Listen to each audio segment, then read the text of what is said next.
주께 가까이 찬양합니다.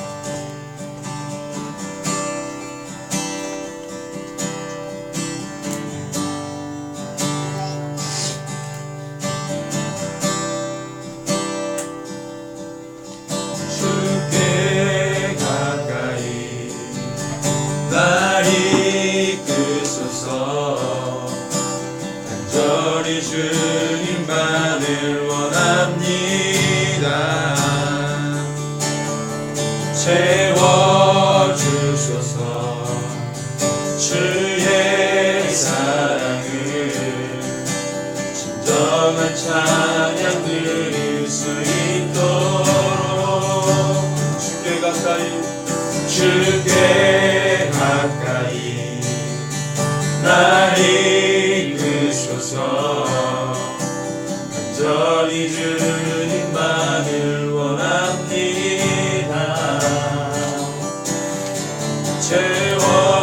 채워주소서. 주의 사랑을 진정한 찬양 드릴 수 있도록 목마른 나의 영혼 주를 부르니 나의 맘 만져 주소서. 주님만을 원합니다. 더 원합니다. 나의 맘 만져 주소서. 여러분 우리 갑시다. 주께 가까이 주께 가까이 날 이끄소서. 간절히 주님만을 원합니다. 채워주소서. 주의 사랑을 진정한 찬양 드릴 수 있도록 주께 가까이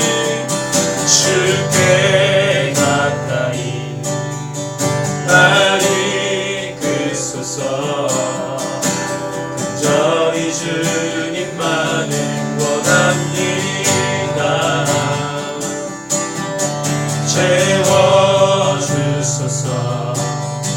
주의 사랑을 진정한 찬양 드릴 수 있도록 목마른 나의 영혼 주를 부르니 나의 맘 만져 주소서. 주님만을 원합니다. 더 원합니다. 나의 맘 만져 주소서. 목마른 나의 영혼 주를 부르니 나의 맘 만져 주소서. 주님만을 원합니다. 더 원합니다. 나의 맘 만져 주소서. 주께 가까이 날 이끄소서. 간절히 주님만을 원합니다. 채워주소서. 주의 사랑을 진정한 찬양 드릴 수 있도록 목마른 나의 영혼 주를 부르니 나의 맘 만져 주소서.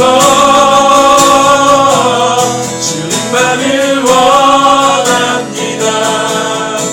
더 원합니다. 나의 맘 만져 주소서. 목마른 나의 영혼, 목마른 나의 영혼 주를 부르니 나의 맘 만져 주소서. 주님만을 원합니다. 원합니다. 나의 맘 만져 목마른 나의 영혼, 목마른 나의 영혼 주를 부르니 나의 맘 만져 주소서. 주님만을 원합니다. 더 원합니다. 나의 맘 만져 주소서. 목마른 나의 영혼 주를 부르니 나의 맘 만져 주소서. 주님만을 원합니다. 더 원합니다. 나의 맘 만져 주소서.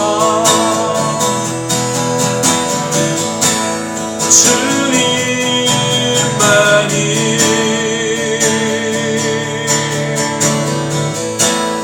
내 모든 것 되시니 주님만을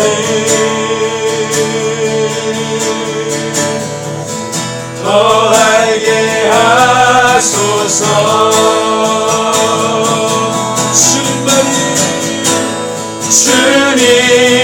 주님만이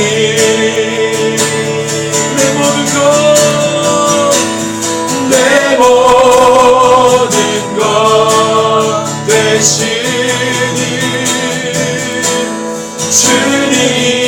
주님만을 더 알게 하소서.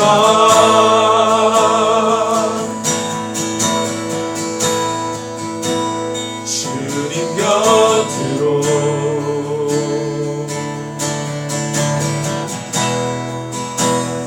많이 뜨소서.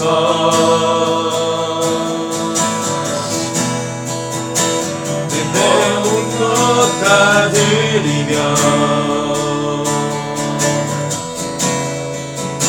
충성 듣기 원하니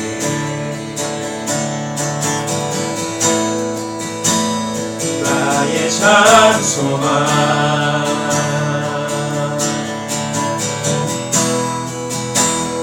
그 무엇과도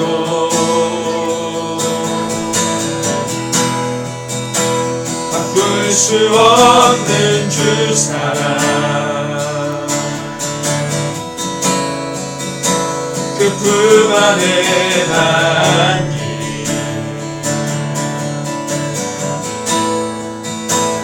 주님의 길로 인도하소서. 다시 한번 주님 곁으로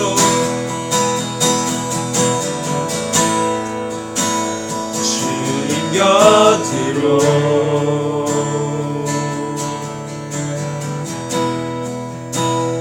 날 이끄소서.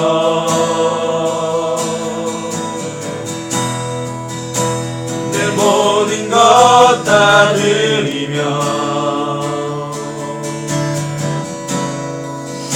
충성 듣기 원하네.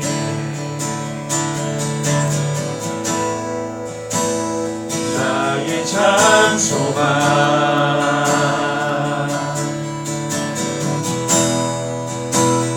그 무엇과도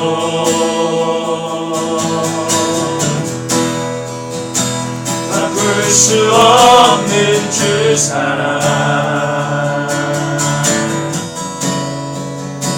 그 품 안에 한 길이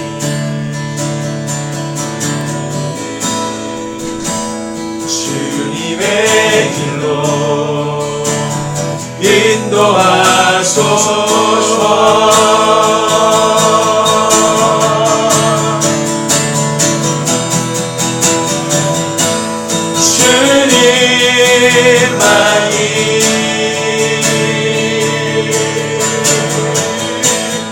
내 모든 것 되시니 주님만이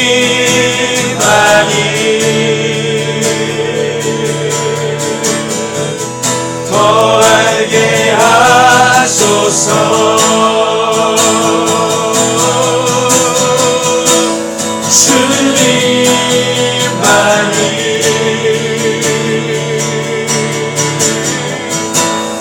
내 모든 것 되시니 주님만이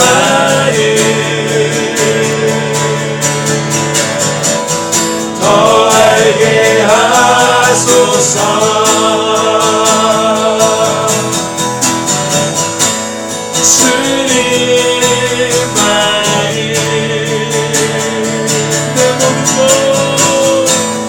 내 모든 것 되시니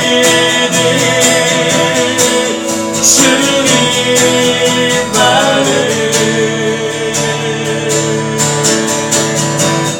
더 알게 하소서.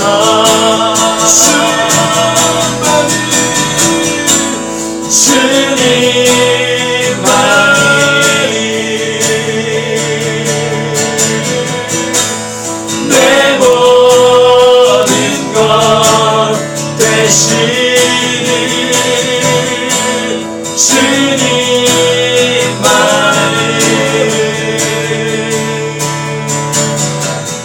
더 알게 하소서.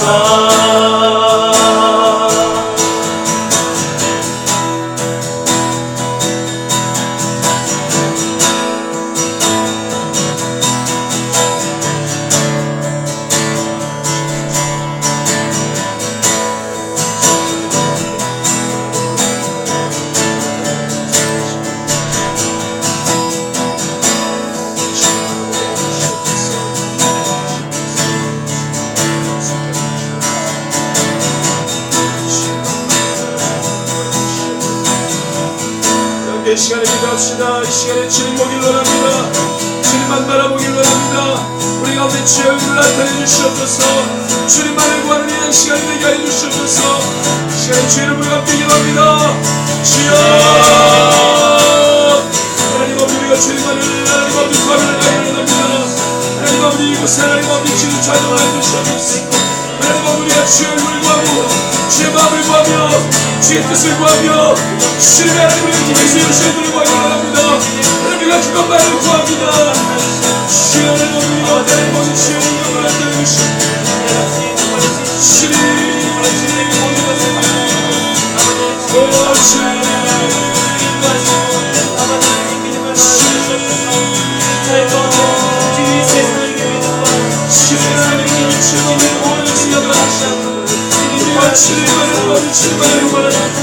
주님만을 구하고자 합니다.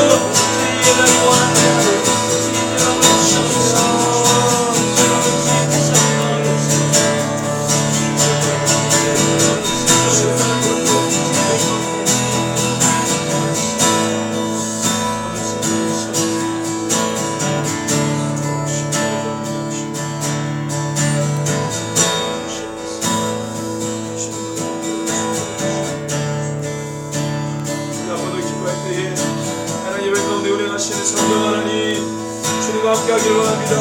심령과 마음 가운데 묵은 땅을 기경하여 주시고 하나님 오늘도 우리 심령과 마음 밭에 주의 거룩한 말씀의 씨앗을 뿌려주실 텐데 하나님 우리 심령과 마음이 주의 뜻을 깨닫고 알고자 합니다. 성령 하나님 주의 영을 함께하여 주시옵소서. 하나님 우리와 함께하여 주시옵소서. 예배를 드리는 예배자들의 심령과 마음 밭을 주의 성령의 능력으로 갈아주시고 주의 말씀을 하나님 믿음으로 받을 수 있는 이 시간이 되게 하여 주시옵소서라고 우리 주의 이름으로 감사히 기도합니다. 주여 하나님 아버지 주의 말씀 가운데 나갑니다. 하나님 우리 가운데 말씀의 씨앗을 뿌려주시고 하나님 아버지 주의 사단이 하나님 아버지 모습을 위해 하나님 아버지 주의 말씀 깨닫지 못하도록 하나님 아버지 주의 시간을 위해 공격하고 미혹하며 주님 앞에 나가지 못하는 모든 하나님의 예수의 이름으로 대하여 주십시오. 응원해 주시옵소서. 성령의 능력을 붙잡아 주시옵소서. 말씀의 능력을 나누게 하여 주시옵소서. 주님의 기름을 붙잡아 주시게 하겠습니다. 주님의 원하는 해 주시옵소서. 주님의 대하시는 모든 기쁨을 충만하게 하옵소서.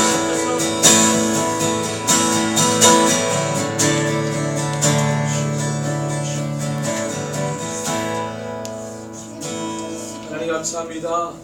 하나님 이곳에 하나님 또한 우리를 또 머리 숙이게 하여 주시고 또 하나님의 말씀 가운데 나아갈 수 있게 하여 주시니 감사합니다. 주님 우리가 말씀 안으로 들어가길 원합니다. 주님 안으로만 들어가길 원합니다. 우리 한 사람 한 사람 주의 거룩한 능력의 손으로 안수하여 주시고 하나님의 말씀 들을 때에 깨닫는 능력의 역사가 나타나도록 우리를 하나님 아버지 지혜의 명철을 더하여 주시고 하나님의 뜻 가운데 밝게 하라 아멘 아멘 나갈 수 있는 이 시간이 되게 하여 주시옵소서. 하나님의 마음과 뜻을 우리가 밝게 하길 원합니다. 우리 심령과 마음 가운데 등불을 비춰주시옵소서. 모든 어둠의 것을 떠나가게 하여 주시고 신뢰의 영혼을 사로잡아 주시옵소서. 그렇게 하실 주님을 찬양하며 경배하며 예수님의 이름으로 함께 기도합니다. 아멘.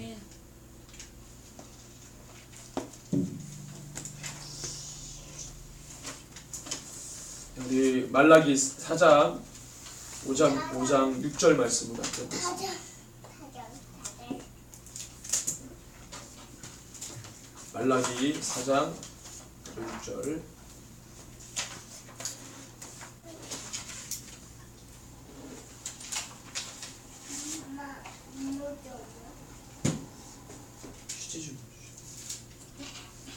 말라기 4장 우리 두 군데를 찾을 건데요. 말라기 4장 6절 했고 요엘서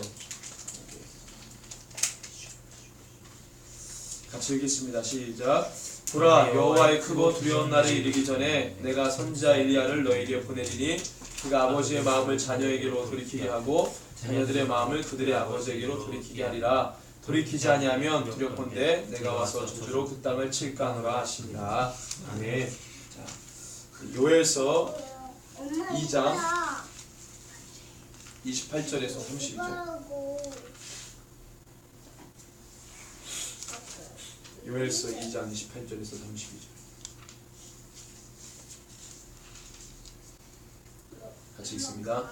그 후에 내가 내 영을 만민에게 부어주리니 너희 자녀들이 장래일을 말할 것이며 너희 늙은이는 꿈을 꾸며 너희 젊은이는 이상을 볼 것이며 그때 내가 또 내 영령을 남종과 여종에게 부어줄 것이며 내가 이적을 하늘과 땅에 베풀리니 곧 피와 불과 연기 기둥이다.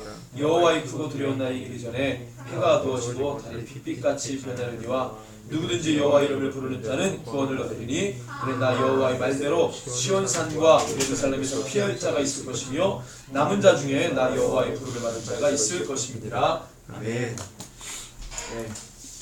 자, 오늘 우리 말씀의 맥락 우리 세 번째 시간입니다. 오늘 신구약 중간사를 하고 신약을 넘어갈 건데 자, 오늘 우리가 함께 읽은 이 말라기와 요엘서 이 말씀은 사실은 정확하게 언제 기록됐는지 연대가 불명확합니다. 분명치가 않아요. 대략 말라기 같은 경우는 주전 400년 그렇게 보고 있는데 뭐 이렇게 대략적입니다. 우리가 오늘 좀 주목할 말씀이 4장 말라기 4장 5절에 보면 이렇게 있어요. 보라 여호와의 크고 두려운 날이 이르기 전에 이렇게 나와 있습니다. 보라 여호와의 크고 두려운 날이 이르기 전에. 여호와의 크고 두려운 날은 어떤 날일까요? 마지막 때 심판 용어로 많이 쓰입니다. 크고 두려운 날, 여호와의 날, 마지막 끝날 다 마지막 때 그날을 이야기하는 것이죠. 자, 그런데 성경이 예언을 하기를 보라 여호와의 크고 두려운 날이 그 날이 이르기 전에 오기 전에 요 시점을 이야기합니다. 그 날이 올 건데 그건 확실한데 그 날이 오기 전에 어떤 일이 있냐면 내가 선지자 엘리야를 너에게 보내리니 그랬어요. 내가 선지자 엘리야를 너에게 보내리니. 그가 뭐 하냐면 6절에 그가 아버지의 마음을 자녀에게로 돌이키게 하고 자녀들의 마음을 그들의 아버지에게로 돌이키게 하리라. 요거를 그냥 간단하게 이야기하면 서로 소통하게 한다 이거예요. 막힌 것이 열어지고 풀려지고 하나님과 자녀와 하나님이 서로 소통하고 교통하는, 막힌 담이 허물어지는 그런 일들이 있게 된답니다. 근데 돌이키지 아니하면 두렵건대, 이게 안 되면 내가 와서 저주로 그 땅을 칠까 하노라. 이게 안 되면 그냥 막바로 이제 심판인 거예요. 이게 있어야 되는 거예요. 마지막 그 심판이 있기 전에 많은 사람들이 주님과 온전하게 아버지와 소통하게 하기 위한 그 사역을 감당할 자를 보내주신다고 했어요. 말라기는 오늘 누누이 얘기했지만 마샤, 이 언약의 사자죠. 메시아인데 메시아의 오실 길을 나의 사자, 즉 말라키를 보낸다고 했어요. 언약의 사자죠. 이 나의 사자 말라키를 보낸다고 했어요. 하여튼간에 이 마샤가 여기 보면은 이제 엘리야를 너에게 보내리니 크고 두려운 날이 오기 전에 이 엘리야를 보낸다고 했어요. 이 엘리야를 보통 마가복음에는 세례 요한으로 비유를 하기도 하는데 정확하게 세례 요한은 예수 그리스도인지 우리가 정확하게 우리가 뭐다 이렇게 말할 수는 없지만 하여튼간에 중요한 거는 심판, 마지막 때 심판이 있기 전에 하나님께서 한 사람을 보낸다고 했어요.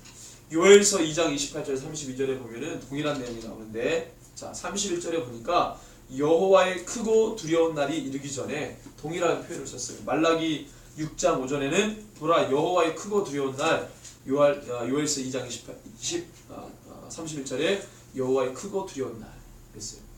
이르기 전에 해가 어두워지고 달이 핏빛같이 변하려니와 누구든지 여호와의 이름을 부르는 자는 구원을 얻으리니 이는 나 여호와의 말대로 시온산과 예루살렘에서 피할 자가 있을 것이며 남은 자 중에 나 여호와의 부름을 받을 자가 있을 것이며라고, 그것이 심판이 있기 전에 구원의 역사가 일어나는데, 여기에는 말라기에는 엘리야 같은 선지자를 보내겠다 그랬지만 그 일이 있기 전에 요엘서에는 누구를 보내냐면 28절, 29절, 30절입니다. 같이 읽겠습니다. 그 후에 내가 내 영을 만민에게 부어주리니 너희 자녀들이 장래일을 말할 것이며 너희 늙은이는 꿈을 꾸며 너희 젊은이는 이상을 볼 것이며 그때 내가 내 영을 남종과 여종이 부을 것이며 내가 이적을 하늘과 땅에 베풀리니 곧 피와 불과 있는 길이다. 요 크고 두려운 날이 이르기 전에 마지막 때에 만민에게 내 영을 부어주신다 했어요. 그래서 하나님의 사람들이 이건 왜 부어주냐면 하나님의 역사를 보도록 만드는 거예요. 하나님의 구원의 역사를 보도록 만드는 거예요. 어떤 이는 하나님의 구원의 역사가 오도록 그 길을 예비하는 자로 쓰이고, 많은 사람, 마지막 날에 모든 사람들이 하나님의 구원의 역사를 모든 사람들이 보도록 성령이 오셔서 그 모든 사람이 그것을 보도록 만든다는 거예요. 그래서 사실은 의미적으로는 예수님이 이 땅에 오셔서 구원의 역사를 이루지만, 그래서 그 예수님이 오시기 전에 세례 요한이 그 길을 준비하지만, 어떤 의미에서 보면 이제는 마지막 때에 예수님 다시 오실 길을 세례 요한과 같이 이 모든 영혼들에게 기름 부음 받은 성령님을 받은 자들이 세례 요한과 같이 주님의 오실 길을 예비해야 되는 그 사역을 감당하는 거죠.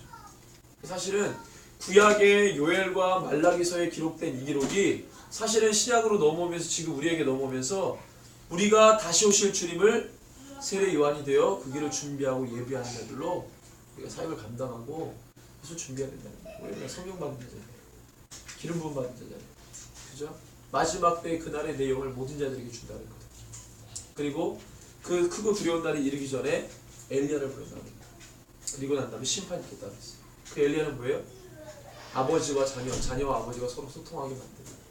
그래서 이 일들이 초림도 우리가 되겠지만 초림뿐만 아니라 재림에 대해서도 우리가 생각해 볼 수 있는 거예요. 사실은 하나님의 시각에서는 초림과 재림이 사실 같이 있는 거. 어떤 의미에서 보면 초림을 준비했던 이스라엘 백성들이 초림을 준비하지 못하고 몇몇만 준비해서 그 영광을 함께 받지만, 마찬가지로 마지막 때 재림을 보는 것도 모든 사람이 교회가 그것을 봐야 되는데 모든 교회가 그것을 봐야 되지만 그러기가 쉽지 않다. 그래서 정말로 하나님의 위로를 기다렸던 이 누구예요? 누가복음에 나왔던 시몬이나 안나 같은 사람들, 또 세례요한 같은 사람들, 정말 그 마음으로 주님 오실 길을 예배했던 그런 사람들, 이 시대 하나님이 그런 교회를 찾는다는 거예요. 일단은 성령님이 모든 자들에게 다 부어준다고 했어요. 하나님의 역사에 주목하고, 하나님의 역사에 주목한다는 것은 하나님의 예수 그리스도의 초림과 그 전에 하나님의 모든 구원의 역사, 그리고 예수님의 초림과 예수님의 재림에 관해서 그 모든 것을 준비하고 그 역사를 보고 함께 동참하는 그런 어떤 사역들이 우리 가운데 일어나야 된다. 그래서 우리가 성경을 공부하는 이유는 하나님의 역사를 보는 거예요. 그래서 하나님의 역사를 보면 하나님이 앞으로 어떻게 하실지를 우리가 알 수 있는 거죠. 그래서 이 예언서 같은 경우는 앞일에 대한 예언 이렇게 볼 것이 아니라 하나님의 역사를 보고 이해하는 거예요. 하나님의 역사. 지나온 역사도 중요했지만 앞으로 교회에게 직면한 예수 재림, 예수 다시 오실 그 역사에 대해서 우리가 주목하고 준비하고 우리가 감당해야 된다는 거예요. 그래서 마지막 때 성령을 부어주신 그 이유는 주님 다시 오심을 준비하는데 엄청나게 역할을 한다는 거예요. 그래서 모든 육체가 동일하게 어떤 이 특정 사람들만 아니라 특정하게 기름 부음 받은 사람들만이 아니라 모든 성령 받은 자들이 예수 다시 오심을 준비하고 메시아가 오심을 그 길을 예비하는 그 사람들이 감당해야 된다는 거죠. 그래서 우리가 요엘과 말라기서를 통해서 우리가 그것을 봅니다. 그래서 오늘 우리가 함께 신구약 중간사를 좀 보려고 하는데 유대 역사에서 이스라엘 역사에서 가장 중요했던 예수 초림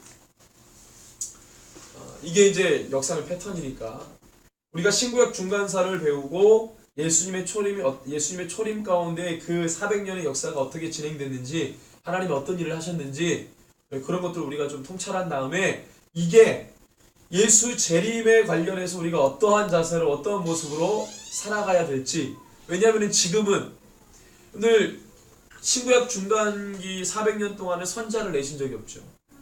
그렇죠? 내가 선지자다! 라고 내신 사람이 없어요. 그렇다고 성령님이 오신 시기도 아니야. 이때는 신학적으로도 우리가 볼 때 신구약 중간기라면 이 흑암기, 암흑기 그렇게 비유를 해요. 그러면 굉장히 부정적인 시기인 거죠. 어떻게 보면 하나님이 선자도 안 내주셨고 어떤 성령의 어떤 기름 부으심의 어떤 사건도 일어나지 않았던 그런 정말로 하나님의 뜻이 말라기에서 예언된 게 딱 끝나고 그 다음에는 뭐예요? 이전에 하나님께서 예수님을 보내고 교회가 시작되는 그 상황 가운데 왜냐하면 3년 반 신약 시대가 시작이 되고 3년 반 동안 예수님 하고 난 다음에 바로 교회가 시작이 됐기 때문에 그런데 이것은 신구약 중간사를 이해하는 것은 어떻게 보면은 굉장히 중요하고 지금도 우리가 성령이 오시지 않았다면 지금도 우리가 신구약 중간기 같은 그런 시대에 있었잖아요. 신구약 중간기 사람들이 얘기하는 게 진리고 자기가 말하는 게 진짜고 그런 것들이 막 어떤 철학의 목소리로 어떤 사상의 목소리로 막 여기저기서 삐져나올 때 그러니까 진리라고 말하는 것들인데 진리가 없는 거지. 지금도 마찬가지잖아요. 어떻게 보면 이 시대가 신구약 중간기와 같은 그런 어둠의 시기일 수 있는 거죠. 물론 예수님이 오시고 또 그래서 지금이 교회 시대이기 때문에 교회의 승리의 시대라고 말하는 사람들도 있지만 글쎄 퀘스천 마크. 그래서 우리가 정말로 이 구약의 선지자들의 영성을 가지고 다시 한번 신구약 중간기와 같은 이 시대를 우리가 예수 재림의 사역을 감당하는 시대로 우리가 잘 가야 되지 않겠는가 그런 생각을 하면서 이 신구약 중간기를 한번 시작합니다. 먼저 나눠준 프리토를 보면은 지도하고 내용들이 좀 있는데 일단은 우리가 구약 성경에서 등장했던 제국들 그러면 첫 번째가 나왔던 게 애굽. 애굽은 이제 제국이라고 말하기는 좀 뭐하지만 애굽 그 다음에 아수르, 그 다음에 바벨론, 그 다음에 이제 메대와 바사고 페르시아를 끝으로 우리가 구약 성경에서는 역사를 구체적으로 다루지 않기 때문에 다니엘서에 잠깐 이제 우리가 보면은 이 바사 제국 이후에 여러 가지 어떤 역사적인 상황들에 대해서 예언으로 보여주시긴 하지만 그래서 이렇게 저렇게 우리가 해석들을 하지만 직접적으로 언급한 건 없기 때문에 우리가 좀 면밀히 이 부분을 좀 볼 필요가 있다고 생각합니다. 먼저 우리가 바사 제국 그러면 성경에 등장한 왕들은 처음에 바사 제국의 왕이 누구로 나오나요? 우리 성경에서 언급된 바사 제국의 유명한 왕. 페르시아의 성경에 언급된 왕. 바사 제국의 고레스죠. 그 다음에 다리오죠. 네. 고레스는 세상 역사에서는 캄비세스 1세로 나옵니다. 캄비세스 2세가 성경에는 안 나오죠. 그 다음에 다리오로 바로 나오는데 세상 역사에서는 캄비세스 1세, 2세가 잠깐 2년 정도 통치하고 그 병기든 자가 다리오인데 다리오에 의해서 캄비세스 2세가 죽죠. 고레스의 두 아들이 죽죠. 그 다음에 다리오가 집권을 하면서 중앙 집권화를 합니다. 그래서 페르시아 제국이 굉장히 그 거대한 영토를 가지고 있었는데 다리오 왕 때 모든 사회 기반 시설을 다 구축을 해요. 다리오 왕이. 그래서 다리오 고레스가 최초로 바사 페르시아 땅 전체를 통일한 왕이었다면 다리오는 그 통일된 그 땅덩어리 위에다가 정말로 국가라고 할 수 있는 제국이라고 할 수 있는 사회 기반 시설을 구축했던. 그러니까 고레스는 하드웨어를 만들었다면 이 다리오는 소프트웨어를 구축한 사람이죠. 그래서 이제 고레스와 다리오가 그렇게 되고 다리오가 정말로 굉장한 업적들을 많이 했는데 그 다리오 다음에 나왔던 왕이 누구냐면 누구죠? 성경에 언급된 다리오. 그 다음에 아하수에로, 크세르크세스라고 하는 아하수에로의 부인이 누굽니까? 두 번째 부인이 에스더죠. 에스더. 그 다음에 아하수에로의 또 그 다음 왕이 누굽니까? 아닥사스다 1세입니다. 아닥사스다 1세. 그리고 이제 아닥사스다 2세, 3세 이렇게 쭉 나오는데 우리가 이 아닥사스다까지만 느헤미야나 에스라, 포로 귀환 2차, 3차 주인공들이죠. 아닥사스다 때에 있었던.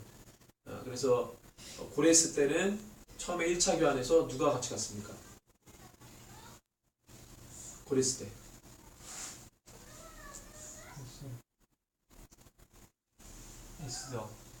에스라. 아니죠. 고레스.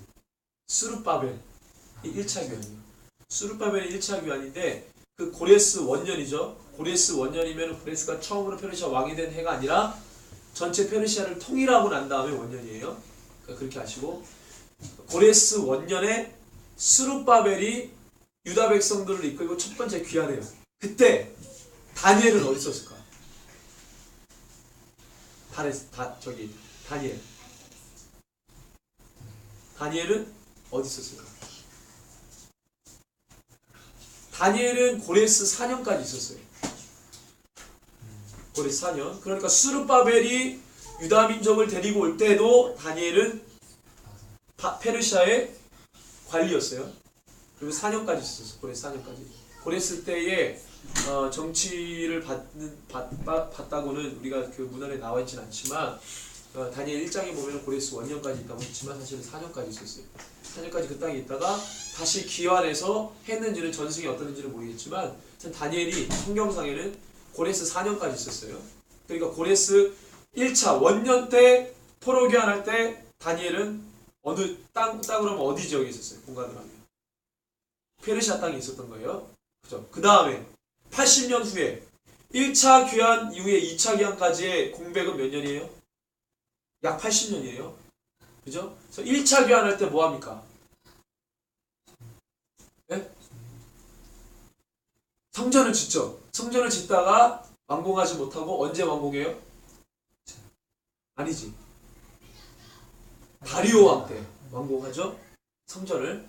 자, 고레스, 이건 여러분들 좀 잘 정리를 해야 되는데 고레스 왕 때 주요한 선지자는 다니엘이죠.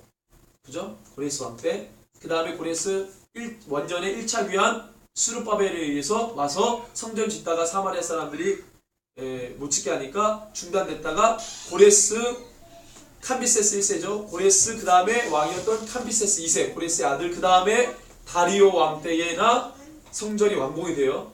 그죠? 그 다음에 다리오 그 다음에 다리오 그 다음에 누굽니까? 아하수에로 때 성경에 나왔던 인물이 누구예요? 에스더죠. 에스더. 그죠? 그 다음에 나왔던 게 아닥사스다죠. 아닥사스다 때 나왔던 선지자 누굽니까?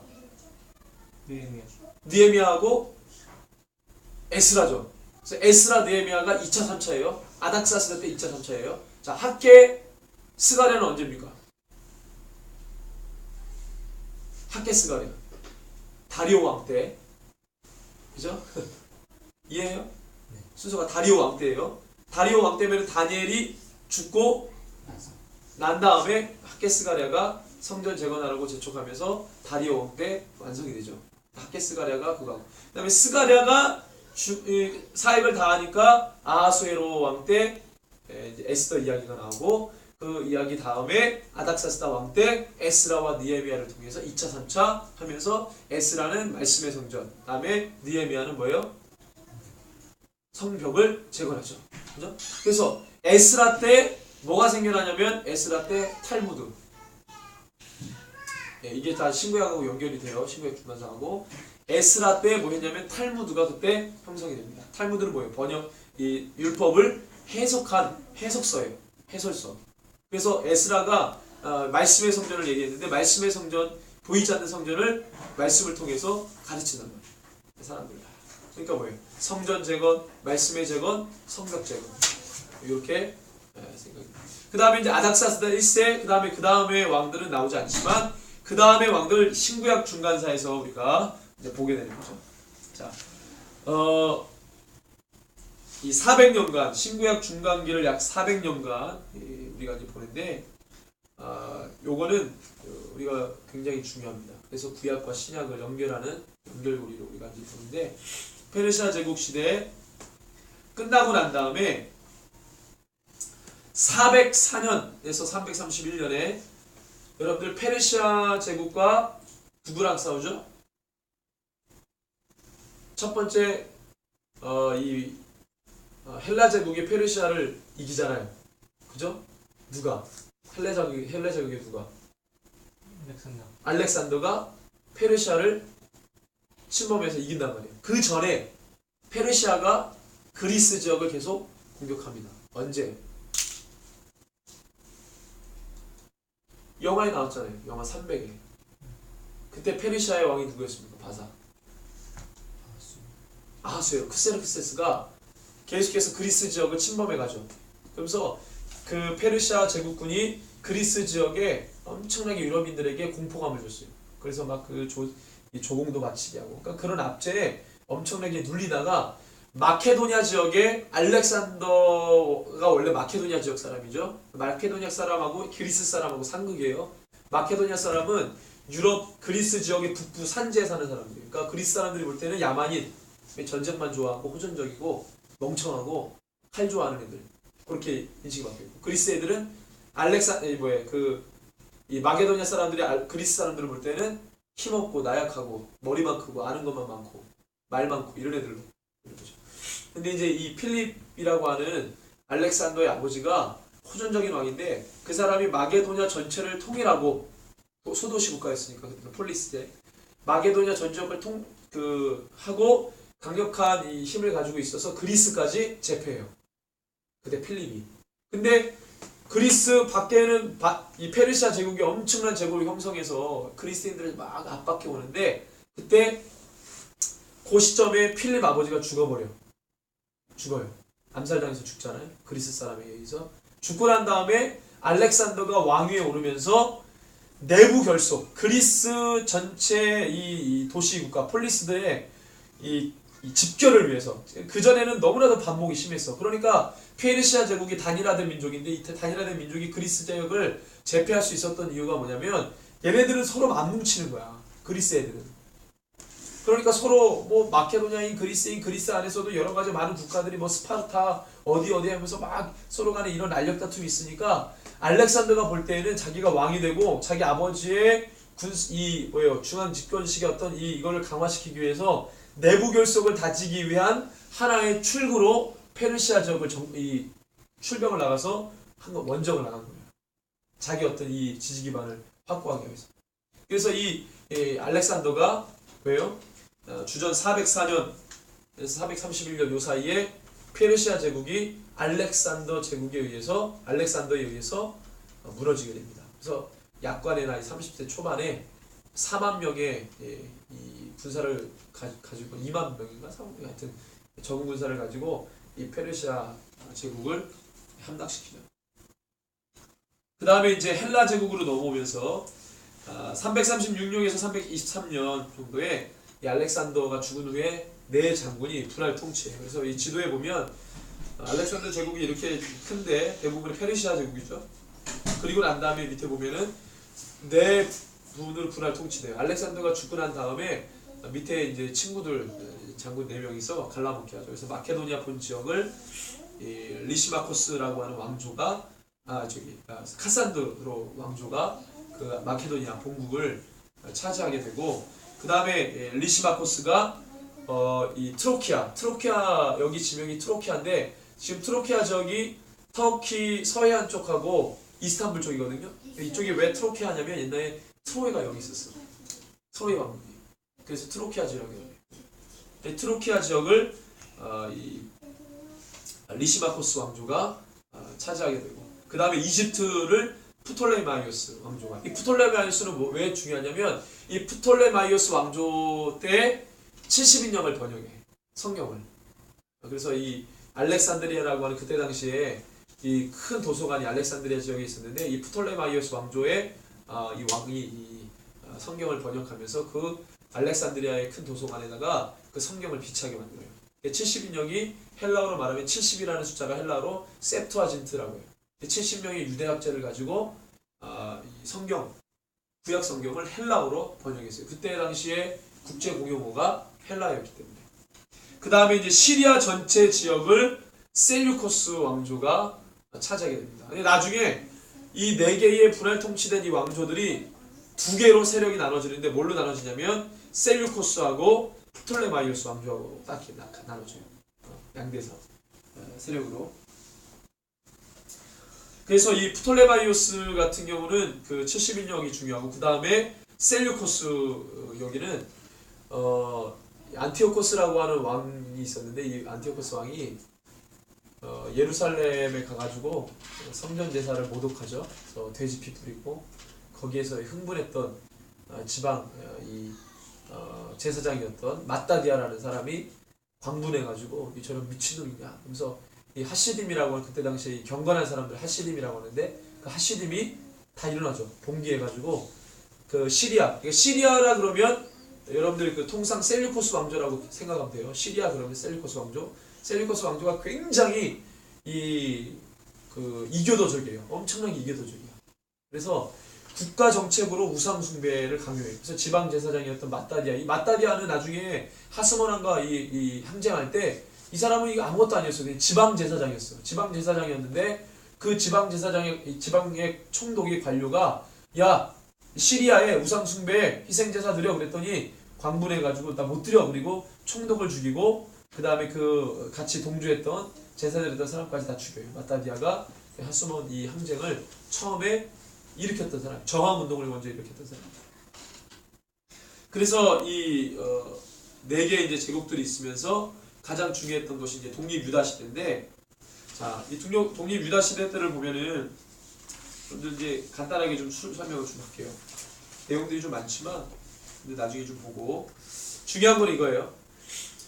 이 마따디아라고 하는, 그러니까 신약에 나오는 4개의 분파가 있어요. 4-5개의 분파. 바리새파, 그다음에 사두개파, 에세네파, 열심당, 그다음에 헤롯당 뭐 이렇게 있어요. 에세네파 이렇게 있는데 이 분파들이 어떻게 해서 생겨났는지 그 역사적인 배경, 사두개파 사람들은 왜 부활에 대해서 믿지 않았는지, 바리새파 사람들은 왜 천사에 대해서 믿었는지, 뭐 이런 것들에 대해서 우리가 볼 수 있고, 예수님이 어떤 이 유대적 정서에서 태어나셨는지, 그때의 정치적인 어떤 여러 가지 성향, 그리고 난 다음에 이 사람들의 이 메시아에 대한 사상이 굉장히 왜 정치적으로 변해갔는지 그것에 대해서 우리가 이제 이해할 수 있어요. 보면은 아까 셀류커스 왕조 때에 안티오코스라는 왕이 그 성전 제사를 모독하면서 이 지방 제사장이었던 마따디아가 들고 일어나죠. 마따디아가 일어나가지고 이 안티오코스 사세가 성전을 막 못 오가니까 뭐 돼지 피 뿌리고 안식일에 모인 이 유대인들을 학살을 해버렸어요. 그러니까 막 봉기하는 거지. 그래서 하시림이 이 마따디아에게 당신이 저항하면 우리가 다 힘을 실어주겠다. 그래서 이 하시림, 경건한 사람들이라고 하는 이 사람들이 율법에 굉장히 심취했던 사람들이에요. 경건한 사람들이 이 마따디아에게 힘을 실어주면서 항쟁을 시작하죠. 그리고 난 다음에 이제 막 싸움을 하다가 마따디아가 이제 죽어요. 그 마따디아가 죽고 난 다음에 유명한 이 사람이 나오죠. 마따디아의 아들이었던 셋째 아들이 마카비아, 유다 마카비아가 이제 마카비가 이제 일어났는데, 이 마카비라는 뜻이 뭐냐면 망치라는 뜻이에요. 망치. 왜 망치라는 닉네임이 유다에게 붙었냐면 얘가 싸움을 엄청 잘해. 뭐 전투력 100배. 그래가지고 이 유다가 하여튼 싸움만 했다면 다 이기는 거야. 그래서 별명이 망치라는 이름이 붙었어. 군사령관으로 있으면서 저항운동을 일으켰는데 아주 군사 능력이 탁월했대요, 이 사람이. 근데 이제 전쟁에서 이제 전사하고 말았어. 그 다음에 마카비 유다의 동생인 요나단이라고 하는 애가 저항군의 지휘관이 되는데, 요나단이 이제 막 싸우다가 이제 이 셀류커스 왕조에 내부 이제 혼란이 생긴 거야. 권력 투쟁으로. 그래서 이 셀류커스 왕조에 두 세력이 있는데, 이 두 세력 이게 다 이 유다 사람들에게 도움을 청하는 거지. 야, 너가 우리 쪽에 붙어주면 내가 너의 뒤를 다 봐주겠다. 후견이 돼주겠다. 이러면서 전략적으로 이제 다가왔어. 그런데 이제 그때 요나단이 누구를 지지하냐면 발라스라고 하는 셀류커스 왕조의 권력가를 지지해줘. 그래서 이 발라스가 권력가가 되고 그 단계로 요나단에게 지방 이 총독을 공식적으로 주는 거야. 왜냐면 이때 당시만 해도 이 셀류코스 왕조의 지배하에 있었거든, 유다가. 그러니까 나를 도와줬으니까 너를 유대 지방 총독을 해주겠다. 그리고 대제사장직을 내가 너에게 주겠다. 여러분들 제사장직은 누가 주는 거예요? 하나님이 기름 부어 세우는 거지. 제사장직을 이방 왕이 와가지고 내가 너 대제사장 되게 하겠다, 그래서 되는 게 아니거든. 그러니까 뭐예요? 헬라이즘 때문에 완전히 유대의 문화나 유대 율법의 어떤 이 정서들이 헬라이즘, 이때 헬라 정서 때 완전히 다 갈아엎어져요. 그래서 대제사장직을 누가 임명하냐면 셀류코스 왕조의 발라스라는 사람이 유대 요나단에게 이 대제사장직을 줘요. 근데 이때 어떻게 반응했냐면 백성들이 와, 행정이 뭐예요? 정치적인 왕의 권한과 종교적인 제사장의 권한이 이제 뭐예요? 요나단을 통해 한 사람에게 위임된 거야. 그러니까 뭐예요? 신정 정치가 회복이 됐다. 백성들이 이렇게 봤어. 그래서 사람들이 막 환호했단 말이야, 좋아했단 말이야. 그런데 그 요나단도 잠시 잠깐 살해당해요. 시리아 장군에 의해서. 그래서 사람들의 마음속에, 백성들의 마음속에 뭐가 시작이 된 거예요? 뭐가 열어진 거야?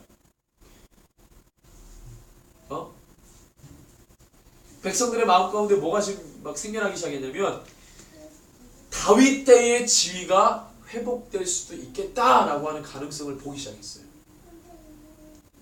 근데 다윗 때의 이 지위가 회복되는 것은 하나님이 함께 해주셔서 주는 거지, 이방왕이 너 제사장님 내가 임명할게 그래서 되는 게 아닌데, 백성들의 마음은 그게 아닌 거야.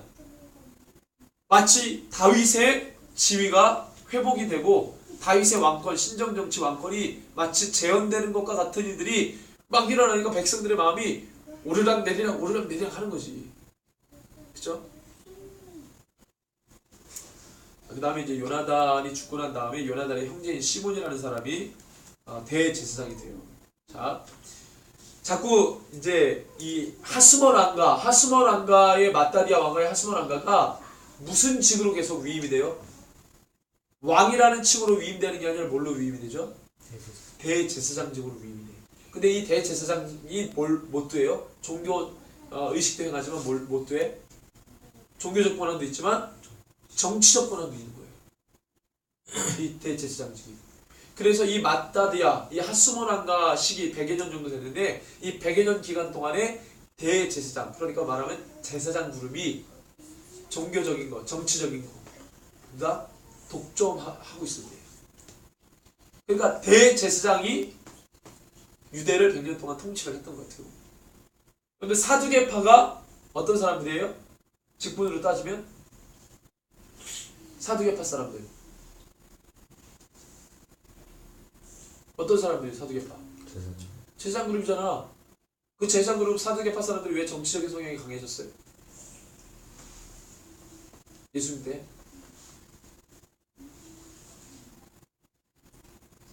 제사장들이 대제사장들이 정치를 해봤잖아. 그게 정치적이 된 거야. 시몬이 대제사장이 되죠. 시리아가 계속적으로 권력 투쟁 가운데 있는데 시몬은 이 발라스, 그 전에 요나단은 발라스를 지지했지만 이제 시몬은 발라스를 지지하지 않고 데메트리우스라고 하는 사람을 지지해요. 그래서 데메트리우스가 다시 이 셀류커스 왕조의 권력자가 되면서 자기를 지지해준 시몬에게 지휘권을 이제 주는 거지. 그래서 많은 백성들이 또 데메트리우스가 또 얘는 유대 총독이요 대제사장이다. 그러니까 또 사람들이 와 그러는 거야. 그 전에 누구도 그랬는데 발라스가 누구에게? 요나단에게도 그렇게 하니까 백성들이 와 했거든. 이번에는 데메트리우스가 시몬에게 그렇게 해주니까 백성들이 또 와 하는 거야. 와 그러면서 백성들이 뭐라 그러냐면 시몬을 영구적인 영도자와 대제사장으로 삼겠다라고 결정을 해요.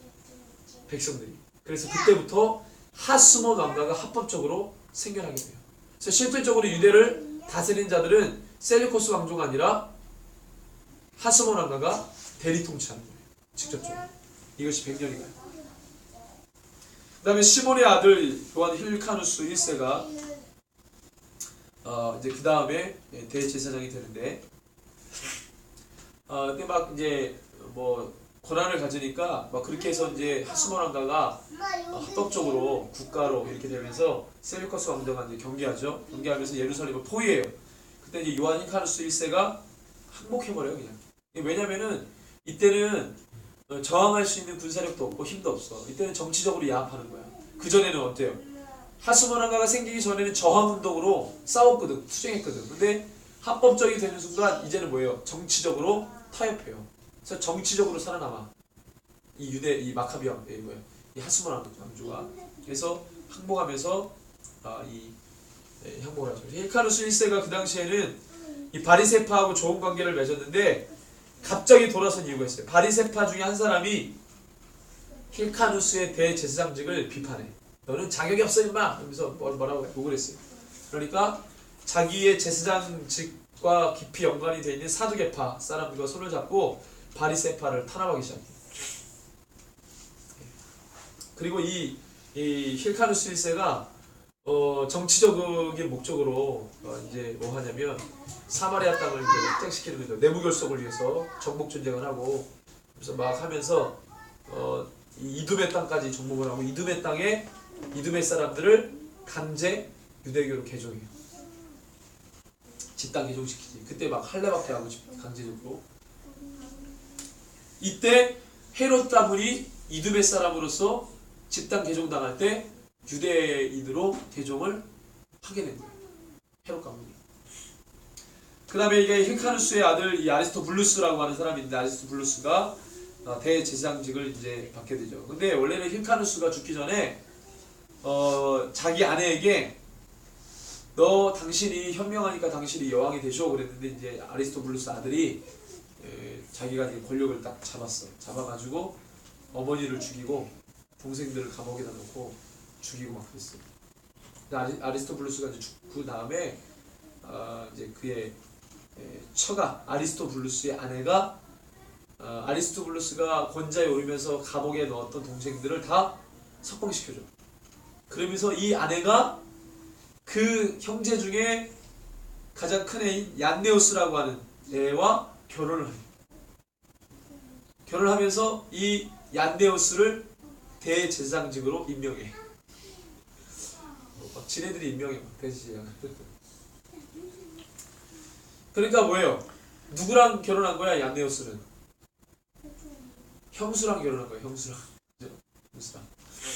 그 다음에 이제 얀네오스가 대제사장이 되죠. 힐카누스의 이제 아들인데 얀네오스가 되면서 아리스토블루스 아내와 결혼하고 그녀를 통해서 대제사장이 되죠. 얀네오스는 이 하수모난과에서 원래 대제사장인데 지가 왕이라 그랬어. 그러니까 대제사장도 되고 왕도 되고 다 했어. 그래서 막 백성들이 미워하지. 바리새파 사람들에게도 막 그 지휘권에 대해서 인정하지 못하고. 그러니까 이 안데오스가 무슨 짓을 하냐면 바리새파 사람 800명을 십자가를 다 못 박게 했어. 그래서 그때 바리새파 사람들이 엄청나게 순교당하죠. 그 다음에 얀데우스가 죽고 난 다음에 알렉산드리아가, 그러니까 얀데우스의 누구예요? 아내죠. 아내가 알렉산드리아인데 이 알렉산드리아가 얀데우스가 죽으니까 9년을 다스리죠. 그리고 난 다음에 이제 힐카누스 2세, 알렉산드리아 아들인데 힐카누스 2세가 대제사장직을 맡고 있는데, 이때 이제 아리스토블루스 2세가 권력을 장악하는데 왜 이렇게 되냐면, 자, 이 알렉산드리아에게 아들이 둘이 있었는데 하나는 얀네오스, 하나는 아리스토블루스 2세야. 얀네오스하고 아리스토블루스인데 그 힐카누스 2세하고 아리스토블루스 2세인데, 힐카누스 2세에게는 대제사장직을 주고 아리스토블루스 2세에게는 군사령관직을 줬어. 근데 이때 당시만 해도 군사령관보다 누가 더 지위가 높냐면 대제사장직이 지위가 높아.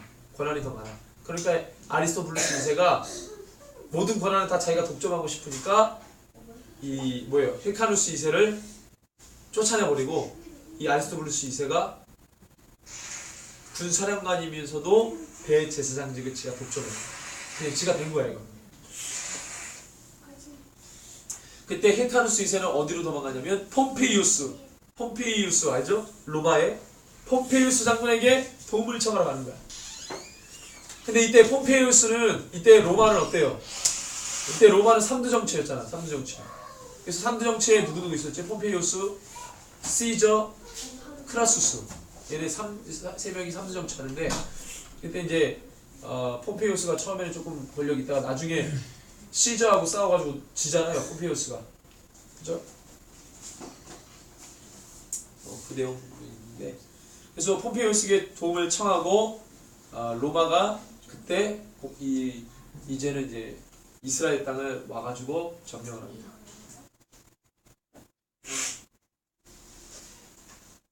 그 다음에 이제 아리스토블루스 2세가 이제 독점을 하죠.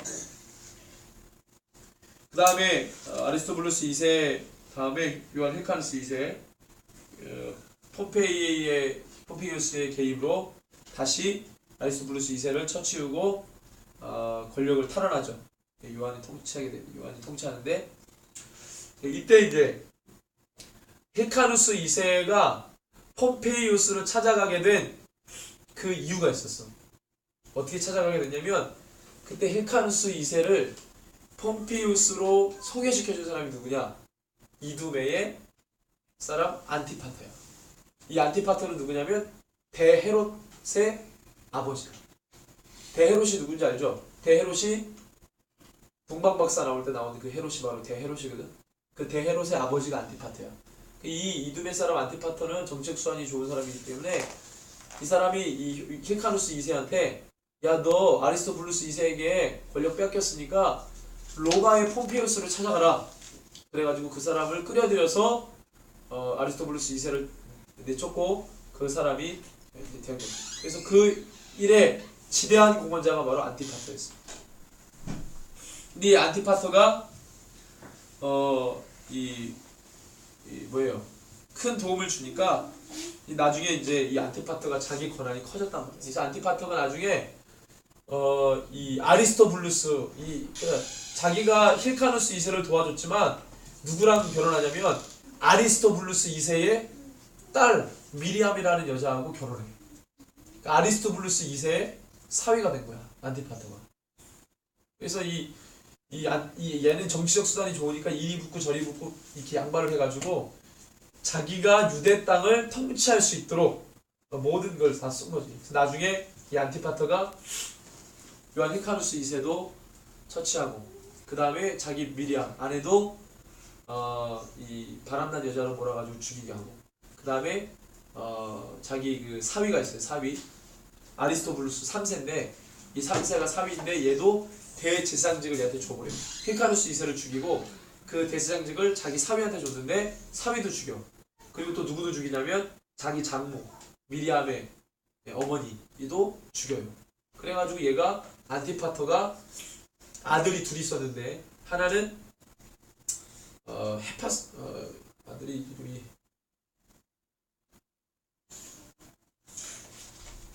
아들 이름이 파사엘. 파사엘. 파사엘. 여기 나와. 파사엘. 파사엘이고 그 다음에 그 장자고 그 다음이 차자가 이제 대헤롯인데 파사엘은 이제 유다 총독 그 다음에 파사엘 그 다음에 갈릴리 총독으로 대헤롯을 준비해 된 거죠. 나중에 이게 또 어떻게 바뀌냐면은 안티고누스라는 애가 있어. 얘는 아리스토블루스 2세의 아들이야. 살아남은 아들이 있었어. 얘가 다시 와가지고 다시 한번 하스모난가를 일으키겠다. 운동을 일으켰는데 그때 이제 이 안티파터 죽고 독살당해서 죽고 대헤롯이 갈릴리아 총독으로 있으면서 안티고누스 아리스토블루스 2세가 죽었는 줄 알았는데 살아있어서 걔가 시리아 땅에서 살다가 와가지고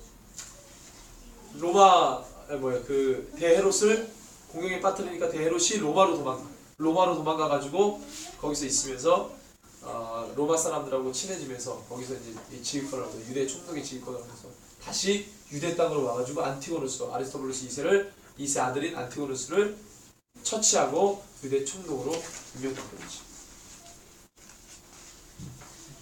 그 다음에 이제 로마 시대 같은 경우에는 이 3대 정치인 크라수스, 이 시저, 그 다음에 이제 이 폼페이우스인데 여기서 이제 나중에 누가 이겨요? 최종 이긴 자가 시저잖아. 시저가 황제가 돼가지고 있다가 시저가 황제가 돼가지고 계속 정복 전쟁을 하는데 시저의 양아들이 누구죠? 양아들이 옥타비아누스야. 근데 이 시저가 누구죠? 블루투스라는 애한테 살해당해. 시저가. 그리고 난 다음에 그때 안토니우스인가 걔가 누구랑 사랑에 빠지죠? 클레오파트라랑 사랑에 빠진단 말이야. 그래서 클레오파트라하고 안토니우스가 사랑에 빠지면서 원래 처음에 사랑에 빠진 사람이 누구냐면 시저하고 클레오파트라가 사랑에 빠지잖아. 나중에 클레오파트라가 누구랑 누가 붙어? 안토니우스랑 붙는단 말이야. 그래서 안토니우스하고 이 클레오파트라의 연합군이 누구랑 싸우냐면 옥타비아누스랑 싸워. 옥타비아누스는 시저의 양아들이잖아. 근데 블루투스가 시저 죽일 때 옥타비아누스가 개입돼 있었거든. 하여튼 그 아버지의 지휘권을 옥타비아누스가 받고 이 반역자인 안토니우스와 그 다음에 자기 아버지의 여인이었던 클레오파트라 여러분하고 싸워. 나중에 누가 이겨요? 싸우는 도중에 클레오파트라가 함대가 도망가. 그러니까 안티오누스도 이제 꽁무니 빼거든. 근데 완전히 그 해전에서 지면서 옥타비아누스가 이 로마 제국 황제권을 가지면서 로마 황제가 되면서 그게 누가 되냐면 성경에 나오는 가이사 아스구도 그리고 아우구스투스 황제. 얘가 옥타비아누스거든. 성경에 나오죠? 어디에 나와요? 예? 어디나 나와? 얘가 옥타비아누스가.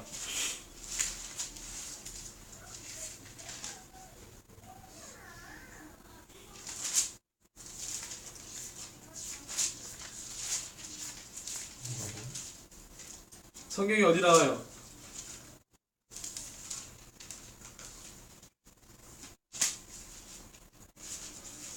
아구스도. 누가복음 2장. 어? 누가복음 2장. 누가복음 2장에 나와요? 그렇지. 자, 2장 1절에 보니까 그때 가이사 아구스도가 영을 내려. 그래서 이게 누구냐면 옥타비아누스야. 옥타비아누스가 황제로 이제 된 거죠. 그때 옥타비아누스 때 뭘 한 거예요? 호구 조사를 시킨 거야. 그 제국내 전체. 그죠? 그러면서 이 호구 조사를 시키면서 그때 이 구레뇨가 수리아 총독이 되었을 때, 수리아 총독은 시리아 총독을 말해요. 시리아 총독이 유대 땅을 다 다스리고 있었지. 시리아 총독 구레뇨가 총독이었을 때 요걸 한 거야. 그때 옥타비아누스가 이제 황제로 있었고, 이때 누가 태어나세요? 예수님 이때 태어나.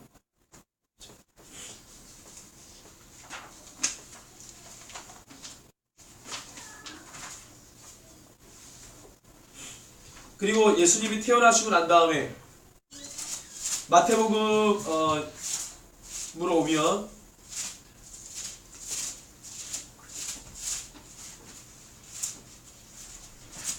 마태복음 2장에 보면 동방박사 나오죠? 자, 가이사 아구스도가 황제로 있을 때 첫 호구조사가 있었어요. 이때 예수님이 탄생하셨어. 그리고 난 다음에 2장에 보니까 누가 등장해요? 헤로당. 이때 헤로당이 누구냐면 안티파터의 아들인 대헤롯이야. 이 대헤롯이 나오죠. 이 대헤롯 때 동방박사. 이때가 사건이 일어난 게 주전 4년이에요. 4년. 주전 4년.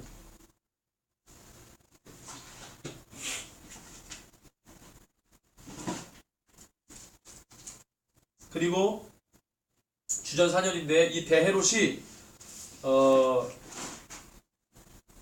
주전 37년에 약 30년 전에 유대 통치자로 세움을 받았어. 이미 약 30년 전에.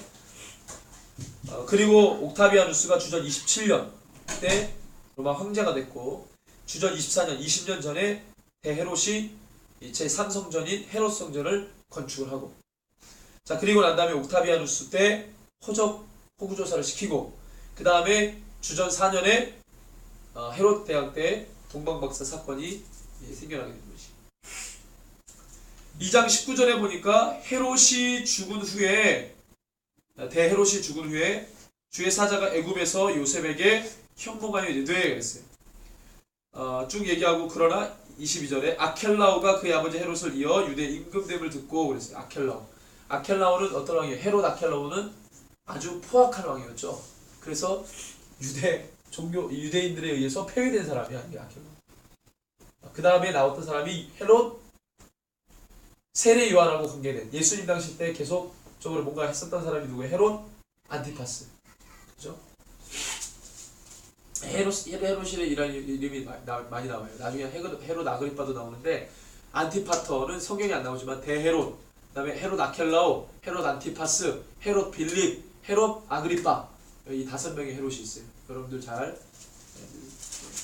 지금 여기에 나오는 동방박사에 나오는 헤롯은 대헤롯이고, 그 다음에 22절에 아켈라오는 헤롯 아켈라오, 그 다음에 세례 요한을 죽였던 사람은 헤롯 안티파스. 그 다음에 예수님께 너가 진짜 유대인의 왕이냐? 너가 메시아냐? 라고 질문했던 사람이 누구예요? 빌라도가 헤롯으로 보냈잖아. 헤롯으로 와서 신문 받을 때 그 헤롯이 누구예요? 헤롯? 걔가 헤롯 안티파스라고. 헤롯 안티파스가 왜 중요하냐면, 예수님 동방박사, 예수님 탄생할 때 아기를 죽여라, 이거는 대헤롯이고, 그 다음에 세례 요한을 죽이고 예수님과 함께 뭐 했던 애가 헤롯 안티파스야. 그 다음에 이 경기장에서 충이 나와가지고 충으로 죽은 애가 누구예요? 헤롯 빌립이야, 걔가. 그 다음에 나중에 AD 70년에까지 멸망을 본 사람이 헤롯 아그리빠. 그렇죠? 이렇게 되죠.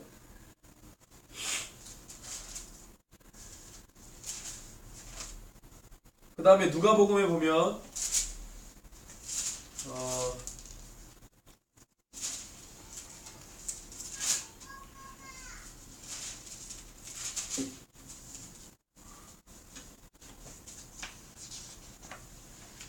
자, 누가복음 3장에 보면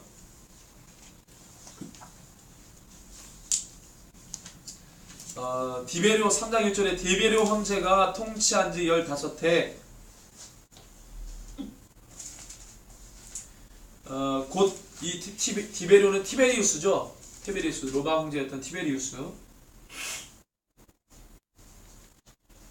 이 티베리우스는 뭐 주 14년에서 37년 기간 동안 이 통치했던 사람인데, 티베리우스 다음에 37년 다음에 티베리우스 다음에 내가 알기로는 저기가 나왔어. 네로 황제. 티베리우스, 그러니까 옥타비아누스, 그 다음에 중간에 누구일까? 아마 티베리우스가 아마 그럴 거예요. 티베리우스 황제가 통치한 지 15째 해 곧 본디오 빌라도가 유대의 총독으로 있고 헤롯이 갈릴리 분봉왕으로 이 헤롯이 누구예요? 안티파스. 그 다음에 동생 빌립 누구예요? 헤롯 빌립 이두레와 드라고니 지방의 분봉왕으로 루시아니가 아벨렌의 분봉왕으로 그 다음에 안나스와 가야바가 대제사장으로 있을 때 이렇게 나오죠. 그래서 이제 누가는 이 기록이 기정사실이었다라고 하는 것을 뭘 통해서 이야기해 주냐면 이때 당시 통치자들에 대해서 언급하면서 이 시대가 어떤 시대인지를 역사적으로 규명하려고 했어요.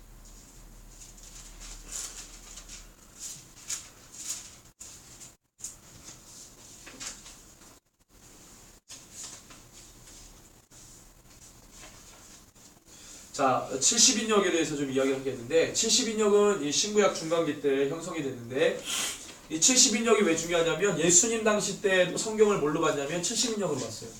많은 많은 유대인들이 구약 성경을 septuagin트 이 70인역으로 많이 봤어요. 예수님 당시 때도 그랬고 이 70인역이 프톨레미오스 왕이 이 필라텔포스라고 하는 왕이 이제 만들게 했죠.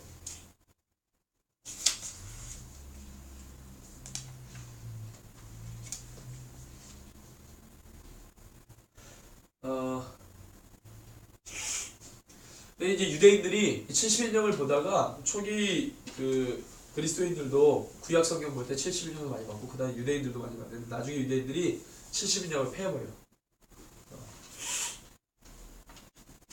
70인역을 보지 않아요. 나중에는.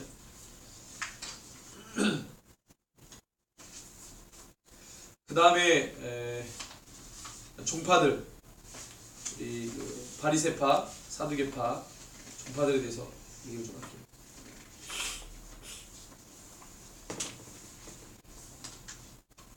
먼저 이 바리새파는 여러분들 좀 쓰면서 여기 제가 칸을 내가 이제 비워놨는데 자 유다 마카비 이 망치라는 별명을 가졌던 유다가 이 저항운동을 할 때 이 하시딤 가운데서 하시딤이라고 이 경건한 사람들 때 이 하시딤 가운데서 이런 이 종파가 나왔어요.